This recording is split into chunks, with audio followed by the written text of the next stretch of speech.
You're now listening to the Wandering Buffalo podcast with your hosts, Andrew Chang and Justin Goddard.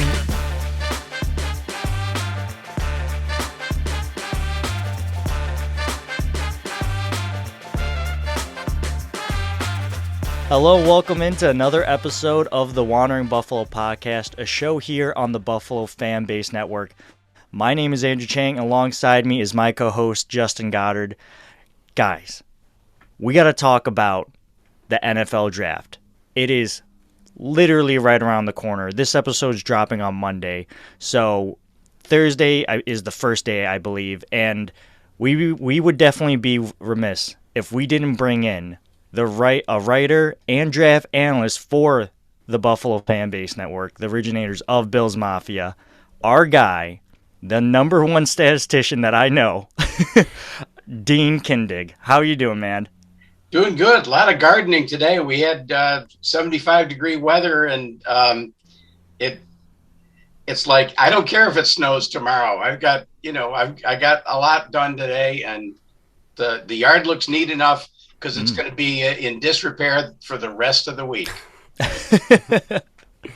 Man, I can't wait to be on that level. I literally just had to clean up my mom's entire yard, and it was not fun. So I got more to do tomorrow.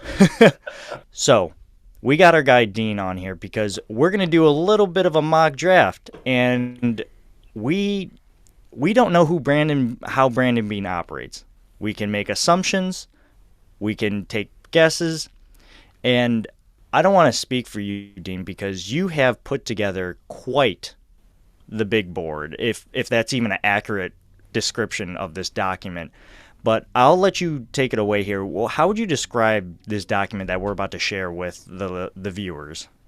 So what I did is, and I should say that I get a lot of information from Twitter, and the information is which scouts went where, to whose game, and then from there I'm looking at who was in the game, who did well in the game, who scored, who got a lot of pressures in that game, and have made notes on all of that. This is my hobby. This is an all-consuming hobby. I don't have to go to work. I was a learning disabilities teacher for 44 years. This is my work now, and it keeps me out of trouble. And it's something that everybody should have some purpose, so that you can get up in the morning and go, I know what I'm going to do today. So, it might be about an 1,100 player spreadsheet of all of the players that could be draftable, and I've analyzed what Bill's contact for each one of them is, and that's what you'll see. The color coding is it might be too much, and it'll look like Walt Disney threw up. It's there's a lot of color, but I'll try to walk you through that.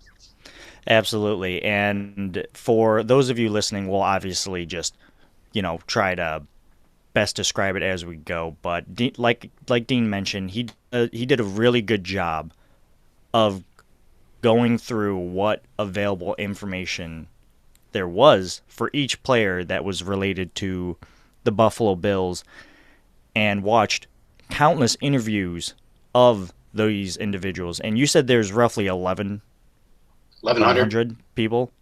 Yeah, so he did that for each person. So this isn't like some, copy pasted document. This took time, effort, and I am this is 100% got my seal of approval. It is well done, Dean. Thank you. Well, I hope to have some fun with it, and information explosion. Get ready. All right. So let's start up this mock draft. Can both of you see my screen? Yes. Yes, All sir. right. So we're using the draft network mock draft machine. We're doing 7 rounds. We picked the Bills. We're doing the predictive board, and we're going to start this thing off. All right. I'm going to try to scroll this thing down a little bit. We're seeing some big names off the board. Kyle Hamilton, Derek Stingley, Drake London went early. Oh, that's interesting. Garrett Wilson, Jamison Williams off the board. Zion Johnson went off the board. And it looks like the Bills are up. So, according to the Draft Network, the Bills' biggest needs as of right now are cornerback, wide receiver, running back, interior offensive line, offensive tackle, tight end, interior defensive line, safety, linebacker, edge, and the fabled quarterback. So worst case scenario, you have the quarterback up there first, Kenny Pickett. Yeah, I think we just pick him, right? That could be really great news, because I'll bet that some of the teams behind us would like a quarterback. Oh, and that would be probably one of the easiest things to look at is what team did not get the quarterback that needs a quarterback. So right. Maybe you look like a team like Detroit. Maybe they move up from 32 to 25 since that guy's available. Maybe they view Kenny Pickett or someone valuable in that position. That would be great. One of the things that is helpful to know is who has the most picks and the least number of picks. Teams with the least number of picks are Carolina, and if they didn't take Malik Willis, they're going to need a quarterback. Pittsburgh has 7 picks, and they need a quarterback, and would likely be the ones that would most likely pick a quarterback. Mm-hmm.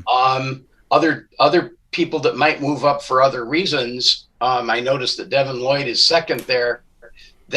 That's going to be a tough sell to anybody except Dallas. If Dallas didn't pick them, then they have enough picks to move around. So it's very possible that we could arrange a trade with them. Unfortunately, I don't pay for the premium Draft Network machine, so we don't even have the ability to field trades. All right. So unfortunately, we're stuck here. I do like that. I like that. I really do like that line of thinking, though. I like that this is a situation that came up off the top of this, because I'm seeing a ton of people talking about let's trade up and go get this guy, all that. It's really difficult to move up in the first round, and I think it's much more likely that we see at pick 25 the Bills trade down and gather some extra assets and be able to move back up in the second, third, fourth round, much like we've seen.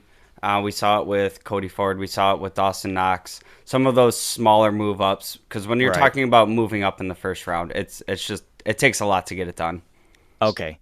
And I think the best way for us to tackle this draft is I'm going to have the first pick, and then we're going to give it to Dean next, and then Justin can be third, and then we'll just kind of keep rotating. So each of us will do our best Brandon Bean impersonation, and then the other two can help support those decisions, or dissuade rather. That works. Bean said that he was going to be doing simulations this week. I'm hoping that he uses FanSpeak, and that he gets the premium version. I'm just saying. Yeah, of course. He can afford it. Yes, he can afford it, and if not, he just goes to, hey Pegs, I need a little extra money for a simulator. Right. The next names on that list, I already peeked. There you go. Yeah, I already have a feeling I know where I'm going with this one, but Yep. So I'm thinking about cornerback. So let me just filter just cornerbacks. Okay? Yep. So at the top we got Kaiir Elam Andrew Booth, Kyler Gordon, and then no offense to these other Tariq Wallen, and then no offense to the other guys on this list, it's just I just don't view them personally as first round talent. Right. So at this point, I'm going to go over to Dean's Excel sheet. I'm going to filter out just cornerbacks here. Okay. Let's see what we got. Yep. So Stingley, Gardner, and then Booth you have ranked 13th. And this is what I really, really like about it, is that you have a Bills contact. Yeah. Brandon Beane. Well, I'll let you kind of explain what this line here says about Andrew Booth and how the Bills contacted him. So all of the ones that are in green right now are probably prime suspects, and the light blue are the secondary suspects. Beane went to one game, two scouts. There were two other scouted games. They made they went to his pro day, and they saw him at the combine, and he's in for a 30 visit.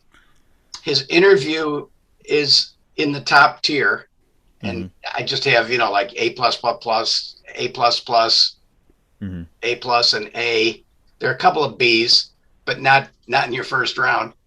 And the other thing to know is that virtually half of the drafted players have been in from the ACC. So if you had to make a distinction there, that would be the distinction. Kyle Elam, as you notice down there, is in the third tier of interviews. Doesn't have quite the interview. And he's 40 on the big board, right? Yeah. So he's 40 on the Buffalo FAMBase big board right now. And I'm heartily recommending you go with Andrew Booth here, because it would be what Beane would do, at least in the first round, if these were the choices. Yeah. And then you look at a guy like Tariq Wallen from UTSA. No Brandon Beane. Combine, they were there. Pro day there. Really good interview, but Brandon Beane's not even on the board with this guy. Yeah. So he didn't go to a game. Yeah. And that's usually a sign. There were a couple up there, if you noticed, Derek Stingley, Beane, Shane, both went to the game. And I'm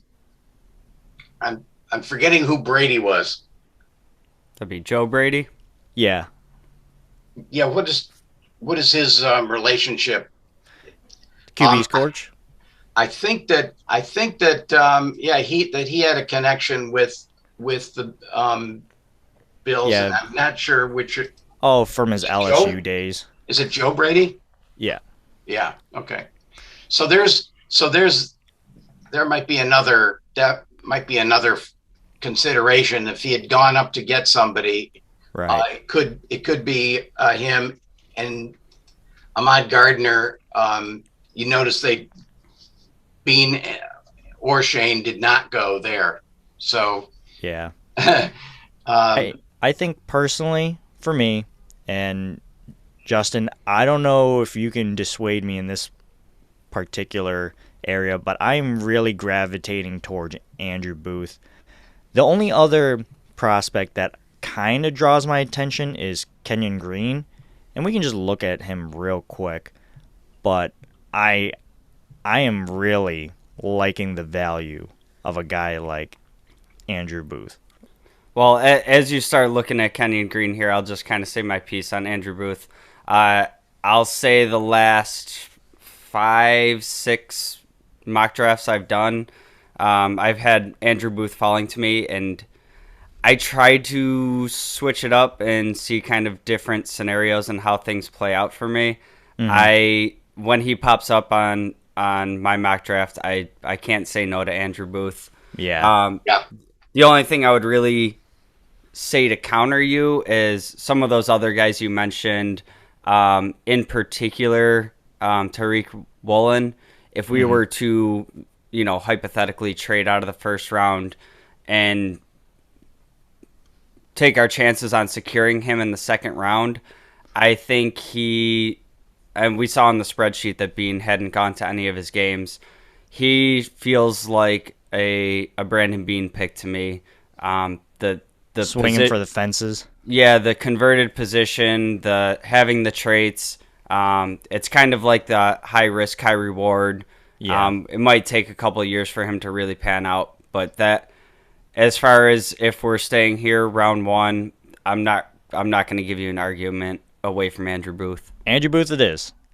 All right, moving the argument, on. As you're clicking down to the next one, I will say that it seems that Cromer's archetypal offensive lineman would not be in the 325-pound range. Some athletic, more athletic. Yeah, I would think that they would have gone with the Zion Johnson, and then later we'll see some other ones that where they match the height and weight of the archetype that Cromer seems to like. Sean Ryan is a good example. Lecitus Smith is a good example, and even somebody like Cam Jurgens would be, an offensive lineman that they might like. What do you think about Dylan Parham sitting there in the second? Whoa, wait, hold on. We gotta this. I forgot who's Brandon Bean in this. This one's gonna be Dean. All right, Dean. You. This is your turn to take the wheel. Let me know what you want me to do, and we will best accommodate you. Okay. So we know that the range of the ones that I just mentioned run from 55 to 105, and then Thayer Munford and Lecitus Smith will probably be that 130 pick, which is our fourth pick. So we're either doing it now or we're doing it in the fourth round.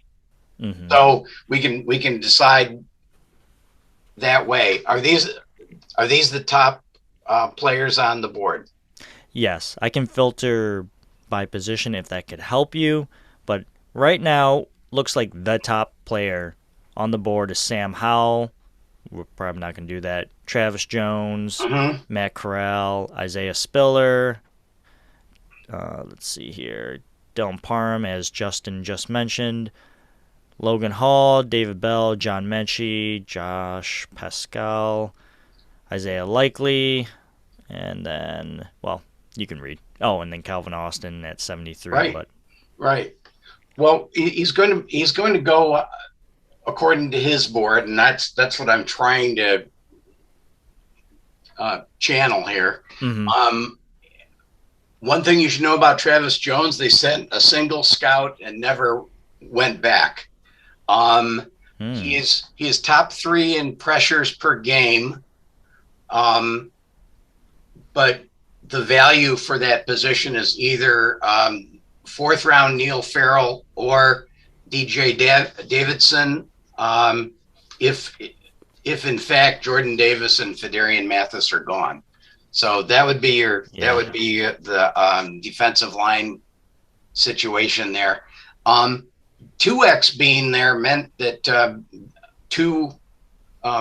Bean went to 2 different games. That becomes pretty important. Right.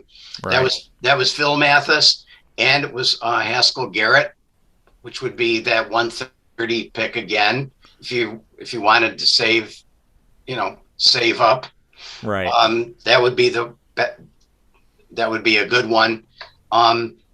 The other 2 that they made connections with further down the line, if you think about it, people that could do the one tech would be like Otito Agbania, UCLA guy. There was a scout there. We don't know if it was Bean or not. And then they circled back at the combine. Great interview, and he comes from a winning team. He's more of the gap plugging type, whereas some others that are on there, like Eric Johnson from Missouri State, he actually could be the one tech. guess what I'm trying to say here is we can wait until the fourth round if we want to wait until the fourth round and see if Farrell Davidson or Agmania is there.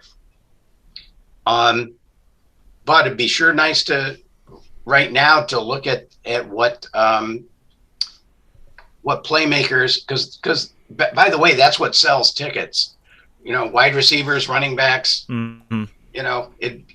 Guards are great, but that may not be the one that you choose now. We're in the same situation here. We've got two quarterbacks on there, and that Bean would be fielding calls if one of the teams that needs a quarterback. Yeah. Yeah. But unfortunately, we don't have in this instance, we don't have the Well, scroll down. We're going to see who the first player is. Isaiah Spiller, DeMarvin Leal, and Dylan Parham. I'll tell you, here's my thinking on running back versus line. I think that Parham gets you more with one of the later running backs than the other way around. The other way around would be to take your guard at fourth round, and then take Spiller here. Mm-hmm. I was so impressed that he was helping at the airport with the luggage carousel, but I'm trying to operate with my brain and not my heart, and I'm pretty sure that Bean's doing the same thing. I will say Dylan Parham was sticking out to me here, and that kind of what you were just saying. Not to say running backs are a dime a dozen. You hear that all the time. I don't really agree with that. But having an improved offensive line in front of a guy like Singletary, in front of a guy that we might take later in the draft, definitely helps out a running back. I think that helps. Yeah. Okay, this is very important. Very, very important. There are two Dylan Parhams in the draft. So if we just write down Dylan Parham, we might get the tight end instead of the this one's the one from Memphis. Just wanted to make that point. I did not know that. He played out of position in 2020 as an offensive tackle. He slid back to guard this year, and he's also can play center. I'd start him out at right guard, and that's pretty much a good idea because we don't really know where Saffold is going to play, but right. He has played many positions, and Bates would be a perfect 1-year instructor for him. So all right, Parham it is. So that being said, Dean, where would you want your pick to go? I think he said Parham. I'm going Parham it is. All right, I just wanted to confirm because Leo Chenal is tempting, but I think that I know some linebackers later on that can help us out. All right, Justin, you are on the board. Isaiah Spiller is off the board at 68. I was hoping Cam Taylor-Britt was going to make it. I was about to double dip on cornerback. Ooh.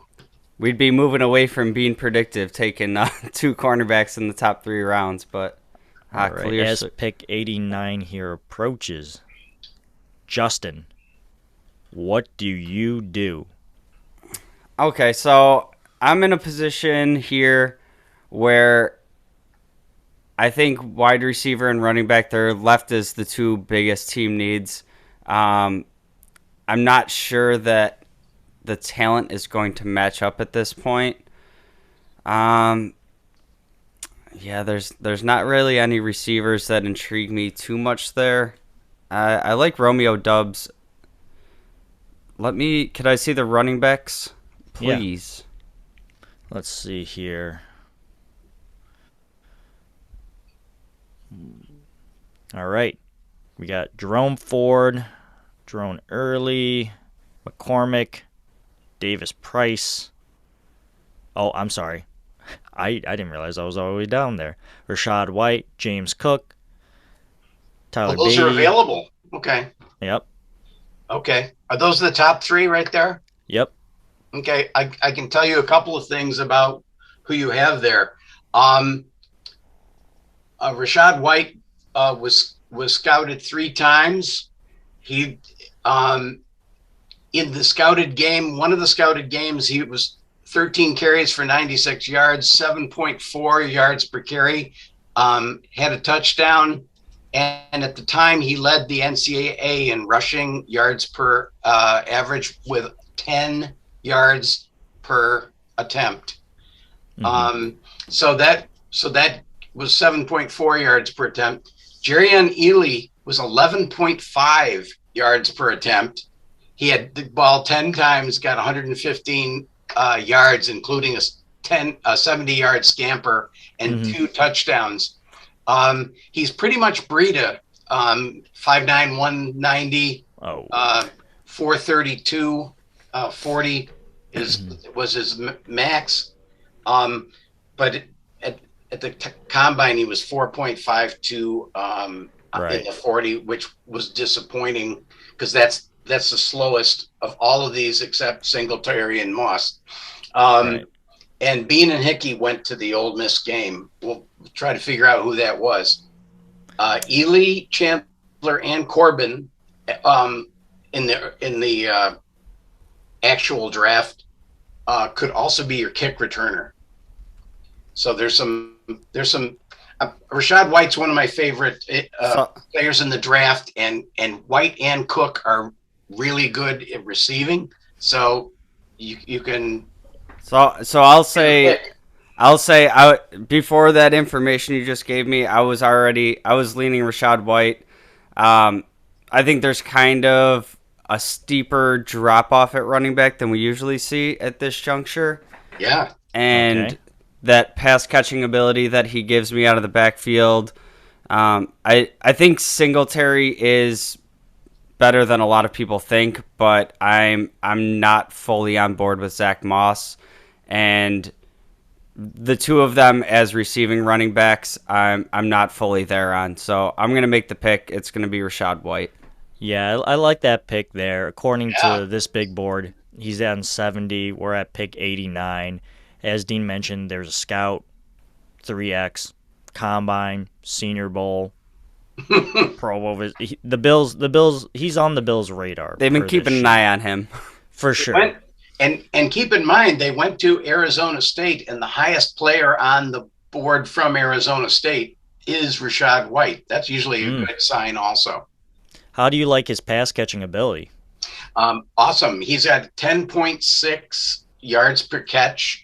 And Dameon Pierce is the only other one that I would even put in the same ballpark as far as that kind of player. They have almost exactly the same running production at 5.8 yards against AP ranked teams. You know what I also like about us picking the running back in the third is that Brandon Beane historically picks a running back in the third. So it just, part of me was just like, oh yeah, this guy's definitely sticking out the board, but like Brandon Beane usually does that. So and maybe it's coincidence. Yeah, for sure. Yeah. All right, so it's my pick here. Pick 130. I'm Brandon Beane, and we got a Chipotle ad here that I'm gonna get out of. Sorry about that. Okay. Let's see. According to this, our biggest needs are wide receiver, offensive tackle, tight end, interior defensive line, safety, linebacker, edge, quarterback. And I gotta say, I am looking real hard. A tight end does kind of stick out to me, but I'm not really liking what I'm seeing according to this big board. Let's what are the tight ends that are available here? Tight ends available. We have Jake Ferguson, a name that I will not try to pronounce. Chig. Just call him Chig Okonkwo. Yeah, Chig Okonkwo. And Daniel Bellinger? Bellinger, yeah. Yeah. So let's move. I don't feel good in that area. We got our interior offensive line. We got the cornerback. We got the running back. Let's see what we got for wide receiver. Good plan. Oof. Nothing. I thought about Romeo in the third. All right, so if you want to take if you want to take the field and stretch it lengthwise, you want Bo Melton. Let's see here. I'm using this is why I'm using Dean's board, because when I'm lost, this is gonna help me. Yeah. So let's look at the available wide receivers, because I really do think that with this Bills offense, it is wide receiver centric. We got to keep those wide receivers fresh for our guy Josh. So we're looking for Justin Ross, Romeo Doubs. Let's see those guys. Those are the two biggest guys on the board. Yep. I might have passed them, perhaps. So Dubs I have further down, but I could have him further up. I have him down at 330. Couple of reasons. One, not a great interview. He plays in an air raid scheme. The Bills never went to any of his games. Mm-hmm. He's from the Mountain West. We've never drafted from the Mountain West except for Tanner Vallejo. Yeah. And his disappointing 4.52 time. I was expecting him to be the speed burner with some size, and that neither came true. Okay. What about Justin Ross? What can you tell me about him? Justin Ross. My friend Moose loves any Michigan player, Okay. and usually gets very excited about them. Bean went to his games. Two games were scouted at Clemson. They went to the pro day. He's got size. He's from the ACC. The only thing not going for him was the 40 time. Mm-hmm. I can't seem to find him on your board. I might be. Yeah, I got him. I got him down at 20. But 118. Yep. Justin Ross, Clemson, Bean, 2X's pro day. Oh yeah, look at that. Huh. So that's not a cross off. Keep in mind you can get a somebody that's considered a burner even in preferred free agency this year. True. And what was this, a 4.6? What did Gabriel Davis run? So my comp for Justin Davis is Isaiah Hodgins. And the other thing that I don't like about Ross is that he has the fourth worst yards after catch. And we've been talking about, or at least Bean has been talking about, he calls it rack, or rack or something. It doesn't make sense, but yards after reception. Right. So I think we could probably do better. That I don't see the Bills taking Ross for that reason. They haven't used Isaiah Hodgins, and he's more fierce in the end zone. So anyway. I see Marcus Jones at the top of the board there. I think he'd be kind of. I think he's. But is he going to come in and be better than Dane Jackson? That's like that was a big thing that Brandon Beane said. Like when he got criticism for not drafting a cornerback earlier in last year's draft. Like, okay, if we did pick up a cornerback and he doesn't do better than Levi, then we got to ask questions like, hey, why did this earlier draft pick or fourth, fifth, whatever draft pick didn't do as good as Levi Wallace? So I'm not trying to fall into that kind of trap. I'm looking at Booth to be possibly that guy. I would be looking at Marcus Jones to be, we have a team that has pretty much solid players at every position. We have solid depth. I would be looking at him to maybe be like a special teams ace that sticks around a while, can handle some return duties. I don't know if we're there yet. Yeah, I don't really want to use a fourth for a special teams ace. And when I'm looking at this board, like there was one scout there, and that's really it. that usually mean that they that they went to the salad bar, but they didn't spend a lot of time. Forgot the croutons. Yes, right. Let's look at these linebackers. And this is the part of the draft that's hard, right? No, I like this part. You like this part? Well, I'm glad you're here. This is when Dean wakes up. Yeah. This is what really gets him out of bed. This is it. Yeah. So linebackers. There you go. Yeah, I'm definitely looking into there. So we top ones, Jesse Lukita and DeMarco Jackson from Appalachian State, and then the LSU Damone Clark. I actually have pretty high. So he's the second. He's the second ranking player at LSU, and Bean and Shane went to the LSU games. Damone Clark, there he is. You have him at 73. Oh my God! Oh, Bean, Shone, and Brady there. So I do like that. Everybody says, well, you know, 4-5 linebacker. Okay. Chanel would be the one that went earlier, and Troy Anderson of Montana State. Disclaimer: that's my son's alma mater.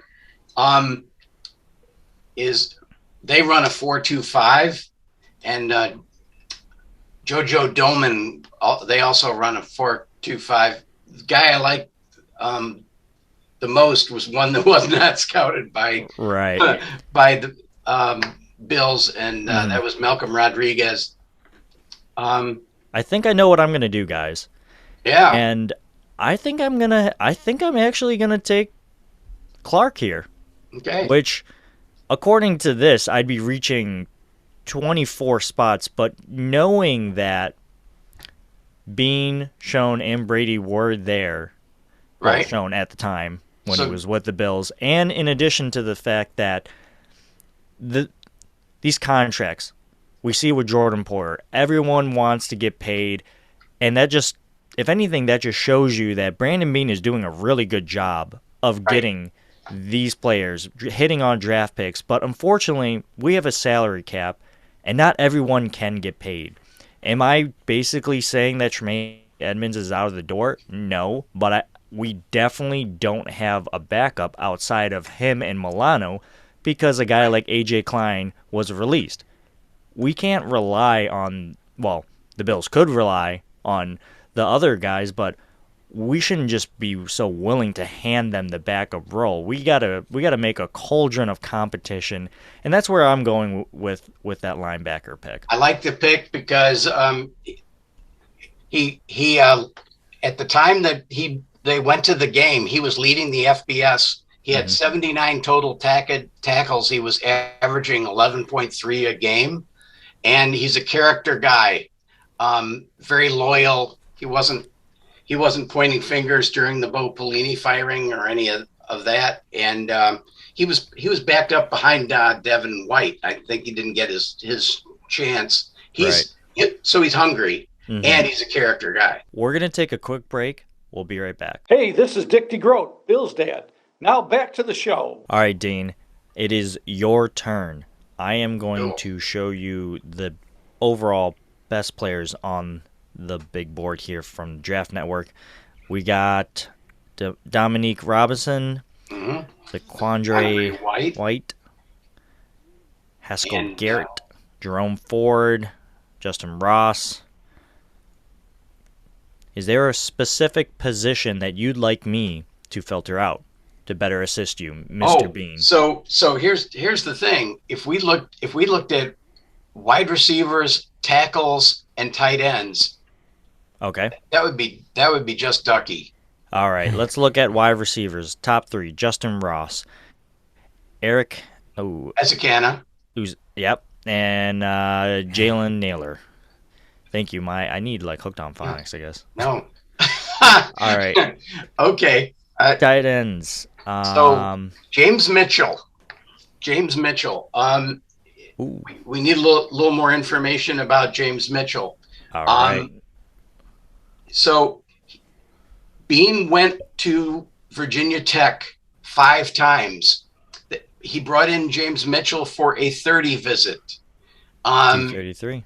Yeah. he is one of the fastest, if not the fastest tight end, and he plays for the 4.5. ACC. Wow. So there's a couple of good things. One, the other thing is that in the game that they went to see, he had 4 receptions for 103 yards, 2 touchdowns. Oh my God. Against then number 8 North Carolina. So 31% of his targets since 2019 have been gains of 15 plus yards. What do you want your tight end to do? You want him to be a playmaker, and you want him to be a better than average blocker at this point. That was my next question. How is he with blocking? Is he good?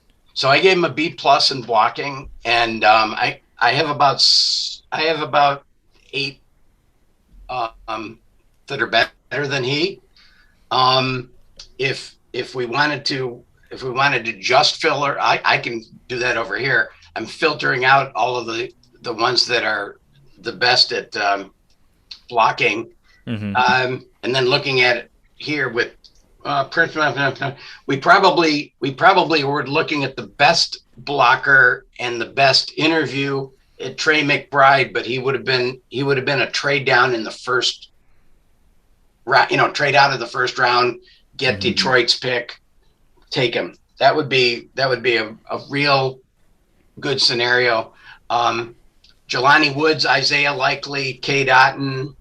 Gone. Yeah, those would be the ones that have the good size and speed. Yeah. Watch for McBride and Woods in the draft. It probably would happen day 2. Right.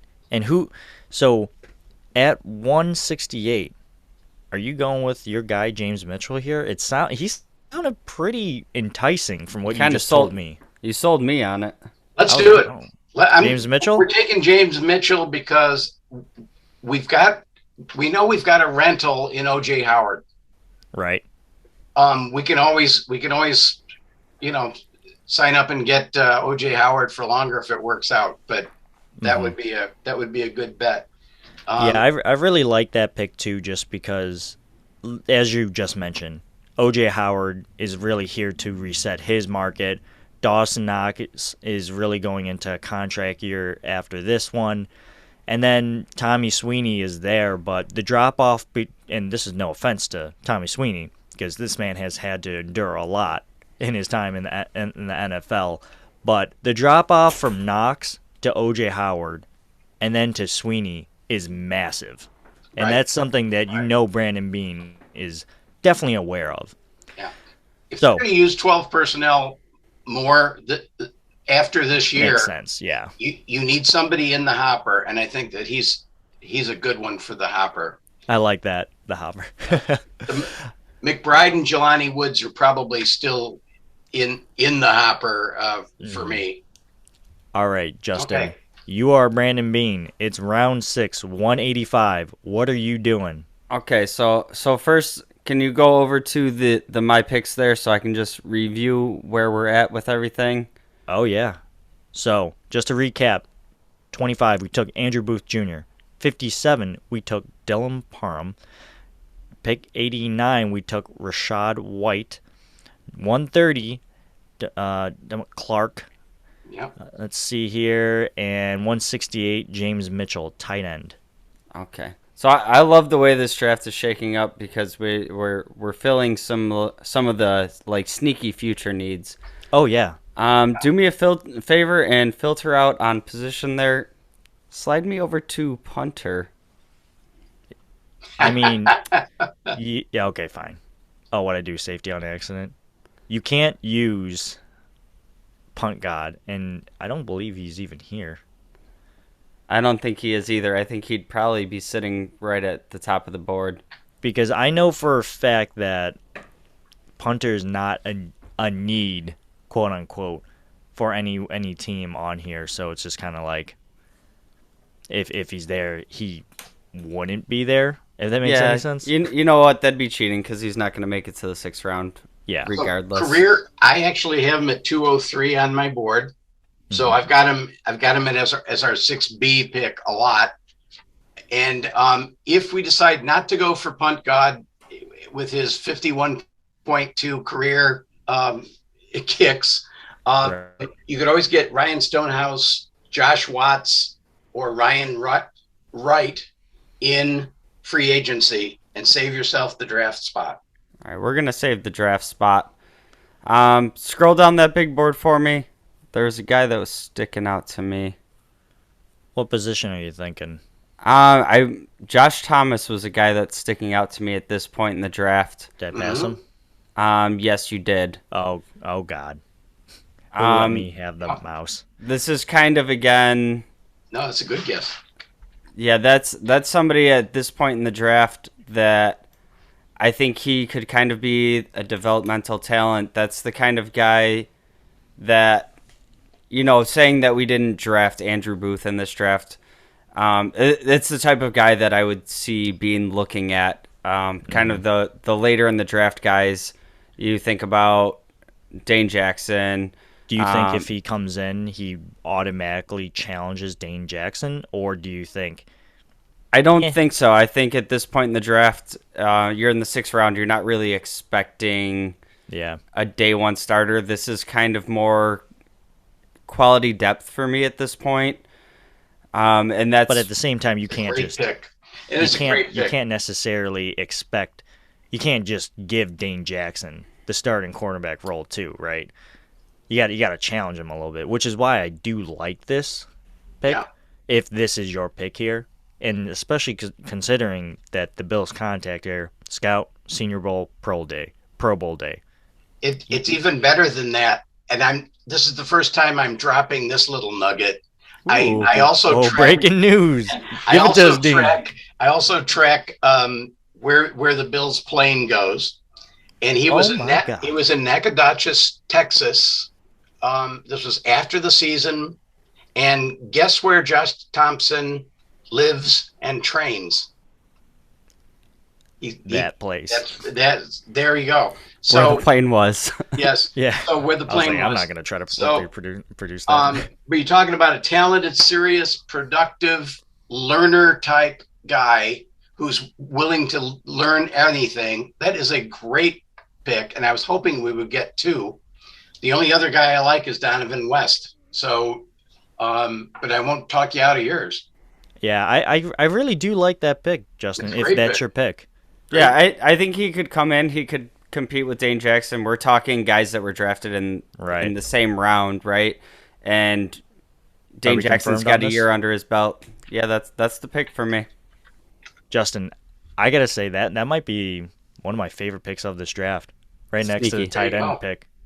I honestly, when you were scrolling through, his name popped out to me, and you weren't really talking me anywhere else. That was great. That was great pick. All right. We're at pick 203 here. Ooh. And I believe it's my turn to be Brandon Beane. All right. And according to this, we need an offensive tackle, interior defensive line, safety, edge, quarterback. Well, we're not... Wide receiver, right? Yeah, and wide receiver. So I'm probably not going to filter out too much here. No. But let me see. Let me take a look at this, at these wide receivers. Because I still think that we need guys to push some other guys, such as, I'm blanking on his name, face of the franchise. Isaiah McKenzie. Yes, McKenzie. And, worst case scenario, we get a guy like this, and maybe he can be a punt returner, special teamers. This is where the special teamers, I think. I agree with you on the pushing the wide receiver depth. And I think if we don't get one of those top guys falling down to us at 25, maybe 57, this round 6, round 7 is where we kind of take a flyer on somebody with some traits. Wow, you know what? I really, really like this guy, Mike Harley already. Yep. Bean, Diaz, Dorsey, Pro Day, A+++ interview. He's not the smallest guy ever, I'm only That's saying right. that because me and him have comparable height and weight. But he runs a 4.43 from the ACC. Yep. Who else? Who else He's is Miami here? Hurricanes all-time leading receiver. He bench presses 365, Oh my 425 God! squat max, and has a 37-inch vertical. So he'd be a powerful receiver. Despite his size, he's got power at the catch point as well as Good I hands. think he's faster than 4.5 Good hands. and very good hands. Wow. So wow. Would you say? Now I'm just hearing everything that you're saying right now. Do you Right. think that he might be? His ceiling would be like a souped up Isaiah McKenzie at his if he reaches his max potential. Um, well, he's definitely a slot player. So he's Mhm. more of a Beasley than he is. Hey, we don't have Beasley. So Yeah. he's more of a Beasley than he's very experienced ACC player. Mhm. His interview shows he's definitely bean material there. Right. The only other guy I like this late as far as bean type of material is Javon Hiley, and I don't know if you can just filter out the wide receivers and see if he's available, but I don't Javon think he is. Oh, Oh, there he is. there he is. So he would be another one. Now, Sal Capaccio, he's friends of their family. So that's a good one to know. I have Hiley at 2. You know what? It's moving around. I think I got to use my gut here. Go for it. I think I like this Mike Harley guy. Yeah. I like him. And you picked him. I picked him. And hopefully, I don't know what his, return ability could be. I don't know if he did something like that in college, but worst case scenario, we have someone to challenge the slot, especially since, oh my God, I'm forgetting his name. We just got him from the Jets. Oh, Crowder. He's only here for a 1-year deal. McKenzie's only here for 2 years, but that's not to say Harley. McKenzie's like a world beater. God, I'm sorry. Harley did kick return in 2020, and he had a 21.3 yards per return. That's awesome. And That's awesome. Just in addition to what my previous thought was, is that a guy like McKenzie has been benched before. So That's not bad. and that's okay, but that should be noted that McKenzie has been, they're not afraid to go away from a guy like McKenzie. That's right. And I think that it's good competition again. And I keep coming back to that because I just want this team to be pushed in the best way possible. And the best way to do that, in my personal opinion, is to get the most competition at each position group. That being said, go ahead. I think what I like about that pick that you just made the most is we still have a guy in Marquez Stevenson in the pipeline too. And I think those two pushing each other to be maybe like a fringe roster guy. Yeah. You're going to get the best out of both of them. So I like the thought process behind that pick a lot. Thanks, man. I mean, his name is not Charleston Rambo, though, which is probably the best name in the draft. Right. All right, Dean. It is exactly. you. So show me tackles and interior defensive line, because we don't have 3 hog mollies, and that's my requirement. All right. We have to have 3. So Andrew Stuber would be a really good pick there. They went to 5 Michigan games. They run like a spread option there. He's a big dude, and he's not a fast dude. So, okay. But he's not one of those Cromer archetype guys like some of the other ones are. Right. Is Cordell Volson? I believe I saw him go. Okay. Somewhere around round 5. Specifically with tackles. So Stuber and I think Obina has a. Let me look. Nope, they didn't scout him. Mm-hmm.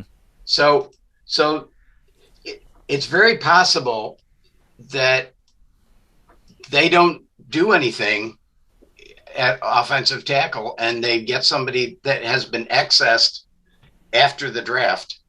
Right. There's some good guys later that fit that Cromer archetype. For instance, Alonzo Velasquez, which is he's from Wyoming, so that's a possibility, and he's sub 5 second speed. So we could get something after the draft, is what I'm getting at. Right. Now Leon O'Neal rings a bell. Christopher Allen is from Alabama, and that doesn't hurt. Mm-hmm. But O'Neal, what was I thinking? Oh, okay. So he runs in a 4.5. Texas A&M. Mm-hmm. Jet made a trip to A&M after. He's a worker.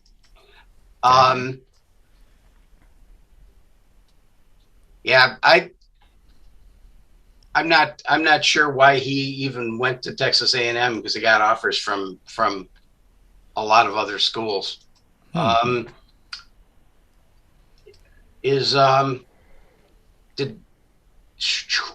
Did Brad Hawkins make the cut? Is he further down there?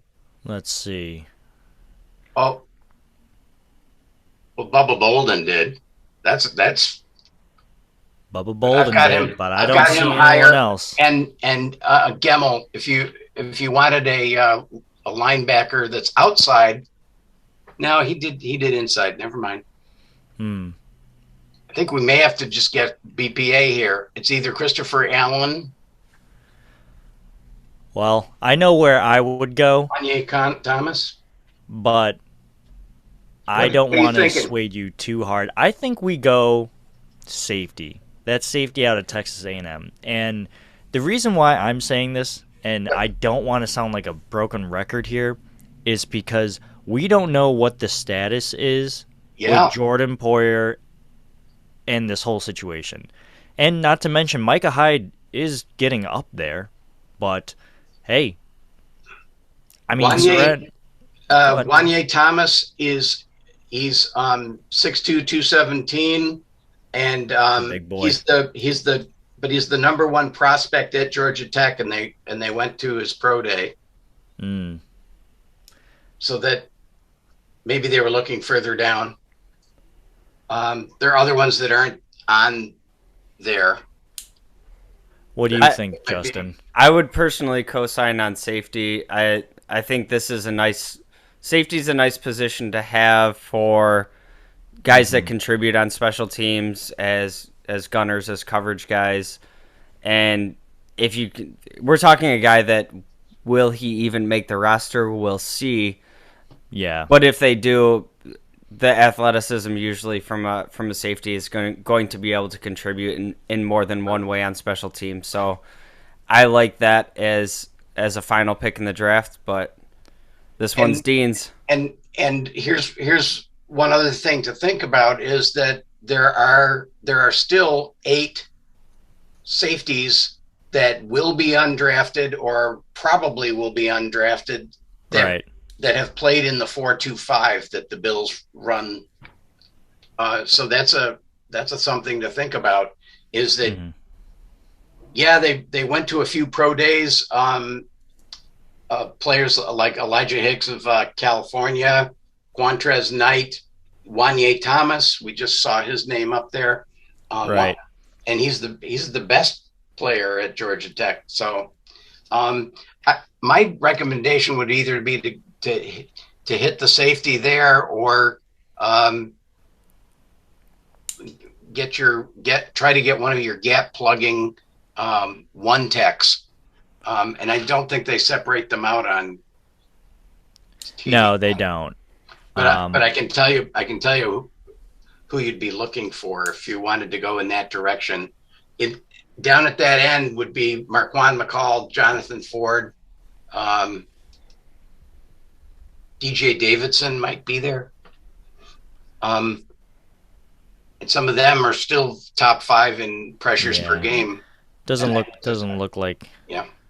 Yeah. So for me, it would either be Bubba Bolden or Wanye Thomas safety, and you guys can break the tie if you want. They've got Leon O'Neal. Wanye listed higher. Okay. I'm not as convinced that Justin? It would be Leon O'Neal. Who do you want to break? Dean has talked me into Wanye Thomas if we're going safety, so I like that. Wanye Thomas, is that cool with you, Dean? Go for it. All right. That looks like it wraps up our draft, unless I'm mistaken here, and the Bills are picking again. We did a draft there. We are not. Oh, God, I just screwed up, and we just lost all that. Right. Well, that we. Well, now we're on Dick's Sporting Goods. All right. That's cool. Technical that is errors. unfortunate. That's cool, though. But That's no, cool, though. I really think. Yeah, I'll stop sharing screen here because we got our picks here. Well, thanks. That's good. That was a good experience because you know that Bean and his henchmen are doing exactly that this week. Yeah. You're releasing this on Monday. I bet you they will cover every eventuality between now and Thursday night. Right. So that it all becomes like a piece of cake. You know, the hard work is being done now. Mm-hmm. I think what I really like about this draft, and let's just talk really quick about what we like, and then we'll kind of what we didn't like, and then we'll wrap up here. What I like about this draft is that we answered a lot of depth questions.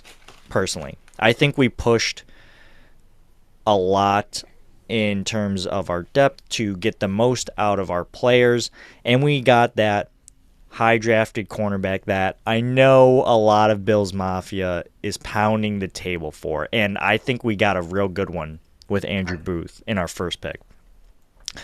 One thing that I didn't like about this draft was I ideally wanted to take a really nice wide receiver, maybe in the second or the third, but it didn't really. The ball didn't bounce our way, and what we're gonna do here is we'll have Jake, our producer, post up our picks here since I goofed the ball up and we weren't able to. You're gonna make him watch the whole thing. Yeah, we'll make him watch the whole thing, so then he'll be just in tune as you. But yeah, so one thing. So anyways, one thing I liked pushing the depth. The thing I didn't like was probably the fact that we didn't get a wide receiver earlier, but I'm very, very satisfied with this draft, and we answered a lot of questions. Justin? I agree with you pretty much 100%. I've been doing a lot of mock drafts, and I've kind of fallen in love with the idea of getting like a really flashy wide receiver, rounds 1 or 2. It's a fun, sexy pick.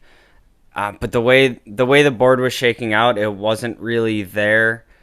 I do like that we had the double dip on the cornerback position, kind of one that could be an instant impact starter and one that could kind of push the depth and be a reliable depth piece and kind of maybe move into a starting role going forward. And then picking up a nice running back in the third round. It kind of sticks with the Bean draft philosophy of running backs in the third. Again, pushing the guys that we have and just giving more options there. So overall, right. I would sign up for this draft today. I think there's going to be some trades that we don't know about yet, but overall, pretty satisfied. Yeah, I agree. Dean? 3 hog mollies. That's number one. We got 3 guys in the trenches. I think that helps Rashad White. It helps Josh Allen get to his third read. So that's awesome. We probably got a lesser known wide receiver, but one that can stretch the field. Mm-hmm. And another thing I liked was that we hit all of them were either A+++ interviews or A++ interviews. So that would be, those would be the things that I like the High most. character guys. High character guys that are going to fit in with the merry band that we have at One Bills Drive. So you think they're going to fit in right in this locker room? Yeah. I love it. Yeah. I really do. That's what I was listening for when I listened to 700 interviews. So. Yeah. Of what's available.